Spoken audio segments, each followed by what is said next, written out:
हलफबरदारी तकरीब में जाएंगे कांग्रेस सदर खड़गे। नई सरकार की हलफबरदारी तकरीब के लिए न्योता आया है और आज होगी एनडीए सरकार की हलफबरदारी तकरीब। कल कांग्रेस ने कहा था कि अगर आया न्योता तो गौर करेंगे। नरेंद्र मोदी की हलफबरदारी में अब खड़गे जाएंगे, ये बात साफ हो गई है। शाम 7:15 पर हलफबरदारी तकरीब होगी। हालांकि कल जयराम रमेश की तरफ से कहा गया था कि हमें कोई न्योता नहीं मिला है और अगर न्योता आता है तो इस पर गौर किया जाएगा। और उसी के मद्देनजर अब जब न्योता मिला है तो मल्लिकार्जुन खड़गे ने जाने का फैसला किया है। तो तकरीब में जाएंगे कांग्रेस सदर मल्लिकार्जुन खड़गे। नई सरकार की हलफबरदारी तकरीब में खड़गे मौजूद रहेंगे, वो भी वहां पर पहुंचेंगे। हालांकि बयानबाजी लगातार कांग्रेस के तमाम नेताओं की तरफ से जारी है नई सरकार बनाने को लेकर, लेकिन खड़गे ने अब ये फैसला किया है क्योंकि न्योता दिया गया है तो न्योता मिला है तो जाएंगे। अब मल्लिकार्जुन खड़गे इस तकरीब में वो शामिल होंगे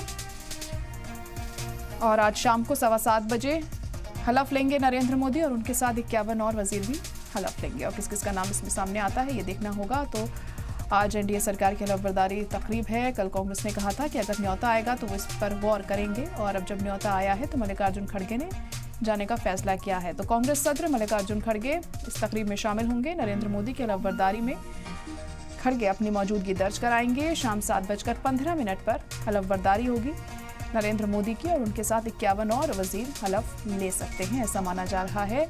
और इसी के मद्देनजर चाय पर चर्चा भी की जा रही थी अभी नरेंद्र मोदी के रिहाइशगाह पर, जिसमें खासी तादाद में मुमकिन वजीर भी मौजूद थे।